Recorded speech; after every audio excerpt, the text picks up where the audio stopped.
Halo guys, selamat datang di Lalajo Channel. Gimana kabarnya? Sehat? Ya, aku harap sehat selalu. Di sini saya akan merangkum sebuah alur film yang berjudul Sunflower yang dirilis tahun 2006. Dan sebelum ke filmnya, mohon bantuannya untuk like, komen, dan subscribe channel ini. Tanpa berlama-lama lagi, kita langsung saja ke alur ceritanya.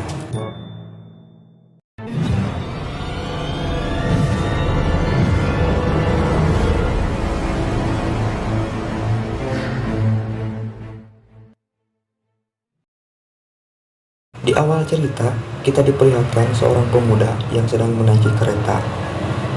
Dan ialah tokoh utama dalam cerita ini yang bernama Taisi. Dia sedang dalam perjalanan pulang ke kota setelah 10 tahun dia mendekam di jeruji penjara. Dan dia pun bebas dengan bersyarat setelah 10 tahun yang lalu dia telah membunuh seorang yang bernama Chow Dok-pil. Dan kita lihat Taisi selalu membawa memo kecil dalam sakunya. Taisi selalu mencoret setiap hal yang dia lakukan, seperti setelah dia memakan selai kacang, dia mencoretnya, hingga sampailah Taisi di kota asalnya. Taisi pulang ke sebuah restoran yang dimana dulunya pernah ditinggal. Dan wanita cantik ini pun menghampiri Taisi, dan wanita itu pun bernama Yuju. Namun Yuju tidak mengenali Taisi, dan Taisi pun berharap bertemu dengan ibunya. Dan Yuju pun berkata kalau ibunya akan kembali malam hari. Berpindah ke suatu tempat, kita diperlihatkan seorang gadis yang dihajar oleh salah satu anak buah dari Chang Mu. Menurut keterangan polisi ini yang melihat dari jauh, Chang Mu adalah tukang pukul di sebuah klub di sana. Dan kita lihat dua orang polisi ladusing, kita sebut saja namanya si Aceng dan si Fikri. Tidak seperti polisi pada umumnya yang memberantas kejahatan. Kedua polisi ini seperti seorang pengecut yang tidak mau membantu seorang wanita yang disiksa. Di sisi lain, si Aceng ini malah mementingkan jam makan mereka. Dan di dalam tempat klub di sana, kita lihat Chang Mu sedang di dalam tempat klub di sana. Mungkin dikarenakan minuman yang dijual di sana terlalu banyak mengandung bahan-bahan yang bagus, sehingga membuat Chang Mu marah. Saking terlalu terbawa emosi, Chang Mu pun menggigit kepala dari anak buahnya itu. Dan tak lama ada seorang yang memanggil Chang Mu. Dan ternyata itu Taisi. Dan kita tahu di sini bahwa Chang Mu adalah teman lama dari Taisi. Dan setelah bercakap-cakap, Taisi pun pamit dan ingin bertemu dengan teman yang bernama Yangki. Setelah Taisi bertemu juga bersama Yangki, Taisi pun pamit kepada Yangki. Tapi di sini kita lihat sepertinya Yangki sangat tidak menyukai kedatangan Taisi. Lalu Yangki pun menyuruh anak buahnya untuk mengawasi Taisi. Taisi pun kembali ke restoran untuk menemui ibunya. Dan setelah akhirnya bertemu dengan ibunya pun menyambut dengan gembira kedatangan Taisi. Lalu ibunya mengajak Taisi untuk makan malam bersama. Setelah usai makan malam, Taisi pun didatangi Hyuju. Dan Hyuju pun berkata kalau dia tidak menyukai kehadiran Taisi di rumah ini. Sedikit info bahwa sebenarnya Taisi ini bisa dibilang kakak tirinya Hyuju, yang mungkin nanti di pertengahan film lebih detailnya. Pagi hari pun tiba. Taisi datang ke sebuah kantor polisi di mana Taisi sedang melakukan wajib lapor dikarenakan bebas bersyarat. Tak lama datang polisi ladusing Aceng ini menghampiri Taisi. Dan ternyata polisi ini mengenali Taisi dan memberitahu Taisi bahwa dia adalah teman sekolah dulunya yang sering dibully oleh Taisi. Setelah wajib lapor dari kantor polisi, Taisi pun datang ke rumah sakit. Dan kedatangannya dia di sana. Dia ingin menghapus tato yang ada pada dirinya. Dan si dokter pun berkata kalau biaya penghapusan tato pun sangat mahal. Karena tidak mungkin Taishik bisa membayar penghapusan tato yang mahal itu, Taishik pun berkata ke dokter itu, "Apakah kau pernah melakukan penghapusan tato di sini?" Dokter pun menjawab, "Belum pernah melakukannya." Dan Taishik pun berkata kepada dokter itu bahwa dia rela jadi kelinci percobaan asalkan gratis. Berpindah ke sisi lain, kita lihat ibu Taishik sedang datang ke sebuah gedung dan ingin bertemu dengan seseorang, yaitu seorang yang bernama Chow Pan-su. Dan dari sinilah awal permasalahan Taishik dimulai. Chow Pan-su ini adalah ketua dari gangster sekaligus calon dewan di kota itu. Dari jauh kita lihat kedua polisi ladusing ini sedang memperhatikan Taishik yang sedang bekerja di bengkel tersebut. Dan polisi Aceng ini menceritakan kepada anak buahnya bahwa dulu Taishik pernah dikeluarkan dari sekolah dan membuat masalah sampai Cho Do-pil, penguasa kota tersebut, tidak bisa menghentikan Taishik. Dan selang 2 tahun Cho Do-pil pun kehilangan kekuasaannya. Dan kita flashback ke 10 tahun yang lalu, ternyata dulu Yangki dan Changmu itu adalah teman sekaligus tangan kanan dari Taishik. Dan Cho Do-pil pun tiba dan datang menghampiri Taishik yang sedang makan sambil mabuk seorang diri di sana. Dengan mengumpulkan anak buahnya, Cho Do-pil pun ingin membunuh Taishik dan pertarungan pun terjadi. Dengan mudah Taishik menghajar satu persatu anak buah dari Cho Do-pil. Berniat ingin menusuk Taishik menggunakan pisau, malah Cho Do-pil ini yang ditusuk oleh Taishik. Dan Cho Do-pil pun mati. Setelah kejadian tersebut, Taishik pun dijebloskan ke penjara.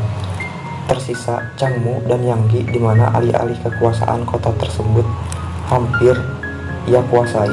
Datanglah Byujin yang pincang karena Taishik pun bekerja sama dengan Chow Pan-su yang menjadi penguasa untuk menguasai kota tersebut.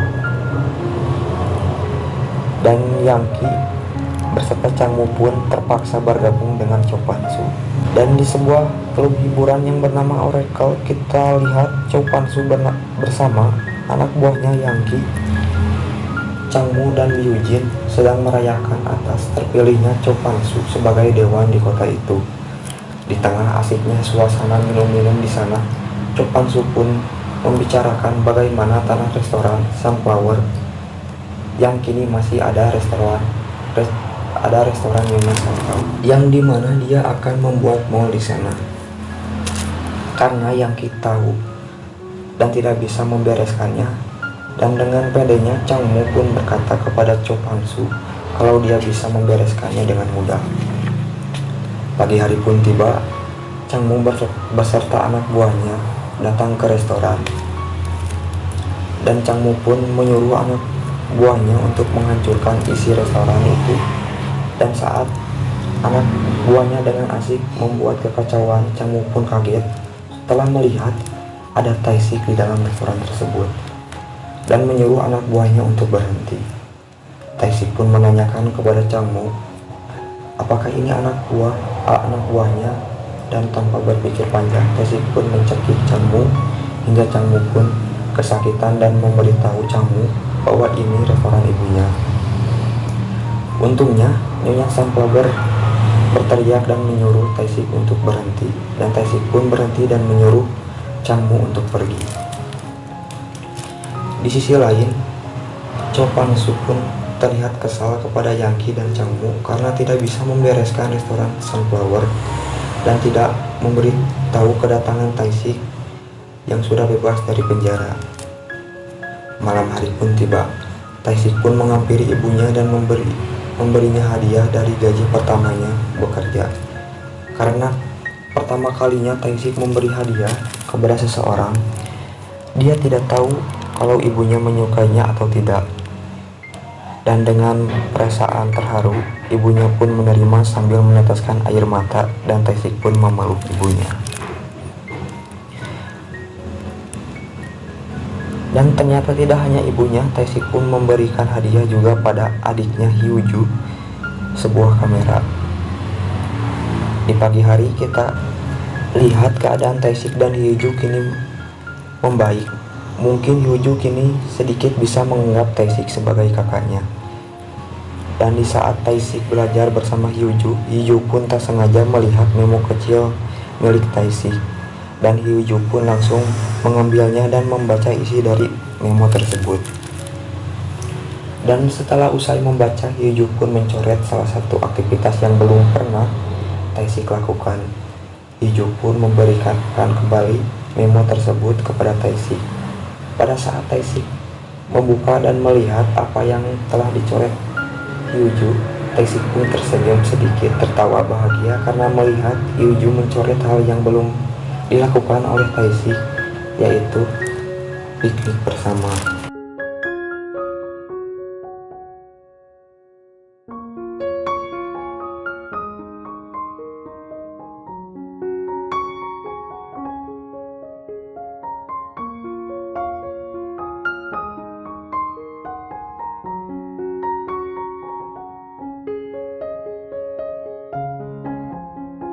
Di malam hari saat Tae-sik selesai melakukan pekerjaannya, Tae-sik pun ditunggu oleh Byujin. Dan kita tahu bahwa Byujin ini dulu pernah mengeroyok Tae-sik bersama Chow Do-pil, yang akhir dari pertarungan itu menewaskan Chow Do-pil dan membuat kakinya Byujin ini pincang. Dan maksud dari kedatangan Byujin ini bukan untuk mengungkit masa lalu, tapi Byujin memberitahu bahwa seseorang yang bernama Cho Pan-soo, dia ingin membuat sebuah mall besar. Dia sudah membeli lahan sunflower kecuali restoran yang berada di tengah-tengah lahan tersebut, sehingga membuat Cho Pan-soo marah dan memperingatkan Tae-sik untuk berhati-hati karena Cho Pan-soo ini dia akan melakukan apa saja untuk memenuhi keinginan tersebut. Setelah apa yang telah terjadi atas dihancurkannya isi restoran sunflower, Tae-sik pun pergi dan menemui Cho Pan-soo. Dia berkata kepada Cho Pan-soo bahwa dia sudah berjanji pada dirinya sendiri, di mana 10 tahun lalu dia tidak akan berkelahi lagi, dan meminta tolong untuk bisa menepati janjinya. Dengan perkataan Tae-sik tersebut membuat Cho Pan-soo marah. Dan di sisi lain, terlihat Yangki telah bekerja sama dengan polisi Ladusing Acheng untuk menjebak Tae-sik di sebuah bengkel. Datanglah anak buah suruhan Yangki untuk membuat masalah. Awalnya, anak buah Yangki ini berpura-pura untuk membuatkan mobilnya agar bisa terbang seperti di film bioskop pada Tae-sik. Dan Tae-sik pun menjawab mustahil untuk melakukan itu. Sontak membuat anak buah Yangki ini marah dan memukuli Tae-sik tanpa ampun. Sempat pemilik bengkel ini ingin membantu Tae-sik, tapi malah dia yang dipukul. Dan Tae-sik pun melindungi pemilik toko tersebut dan tidak terpancing untuk melawan balik. Setelah puas mengajar Tae-sik, anak buah Yangki pun pergi. Dan kita lihat dari kejauhan polisi Ladusing ini kesal melihat Tae-sik tidak melawan orang itu. Karena jika Tae-sik melawan, dia bisa menangkap Tae-sik karena telah membuat kerusuhan. Dan seperti kita tahu, Tae-sik ini masih dalam bebas bersyarat. Malam hari tiba pada saat Tae-sik tengah berbicara dengan ibunya. Datanglah seorang lelaki ini dan mengatakan pada Tae-sik bahwa hubungan keluarga ini sangatlah aneh, dan mengatakan kepada Nyonya Sunflower bagaimana dia bisa menerima Tae-sik sebagai anaknya, padahal Tae-sik ini telah membunuh anaknya sendiri, yaitu Chow Do-pil. Tanpa disengaja pembicaraan itu didengar oleh Hyuju dan membuat Hyuju kaget, terkejut. Dan setelah kejadian itu, Tae-sik pun mendatangi tempat Cho Pan-soo dan anak buahnya berada. Tae-sik mengatakan bahwa dia dan keluarganya akan pergi dari kota ini dalam beberapa hari lagi. Karena tidaklah mudah begitu saja, Cho Pan-soo pun meminta satu tangannya dan dia akan melepaskan Tae-sik. Dan Taisik pun menyetujui, dan di sinilah Byujin menjadi eksekusi, memotong urat tepat pada tangan Taisik dan mengatakan pada Cho Kwan-soo bahwa Taisik hanya bisa memegang sendok makan saja. Setelah kejadian tersebut, Byujin pun mengantarkan Taisik pulang dan memberitahu yang sebenarnya bahwa tangannya baik-baik saja.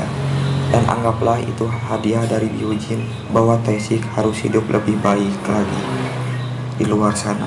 Disinilah liciknya Cho Kwan-soo. Dia seakan tidak puas dengan hal tersebut. Cho Kwan-soo pun menyuruh Yang Ki untuk membunuh Nyonya Sunflower dan mengambil diari milik Cho Do-pil karena mungkin dia takut bila kejahatannya terungkap. Di sini Yang Ki pun mencekik Nyonya Sunflower hingga kehabisan napas dan membuat Nyonya Sunflower pun tewas. Dan pada saat Taisik pulang, dia memanggil ibunya. Dia pun heran kenapa ibunya tidak menjawab, dan setelah membukakan pintu, alangkah terkejutnya Taisik melihat ibunya digantung menggunakan tali. Taisik pun langsung memeluk ibunya.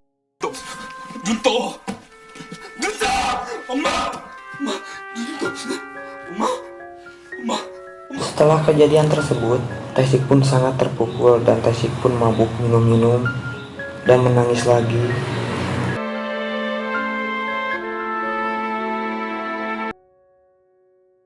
Di tempat lain, di klub Oracle, kita lihat Cho Kwan-soo sedang merayakan keberhasilan mereka yang telah menyingkirkan restoran Sunflower. Tak lama, datanglah Taisik seorang diri dan berkata pada mereka bahwa dirinya sudah berjanji untuk tidak berkelahi lagi. Dan Taisik pun meminta Byujin untuk meninggalkan tempat tersebut. Disinilah Taisik pun akan memberikan hukuman teruntuk mereka yang telah membuat kesalahan. Disinilah kita lihat Taisik menghabisi mereka satu persatu.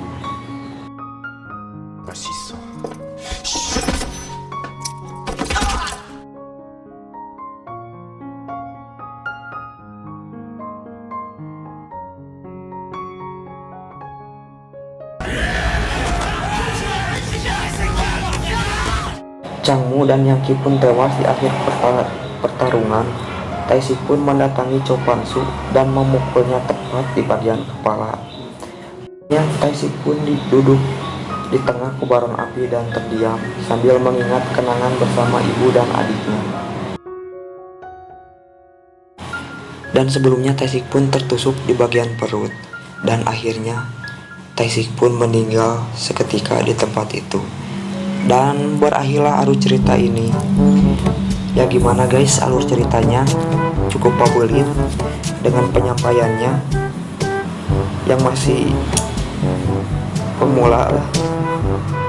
Mungkin cukup sekian rangkuman dari alur cerita Sunflower ini. Sebelumnya terima kasih yang sudah menonton, dan sampai jumpa di cerita film selanjutnya.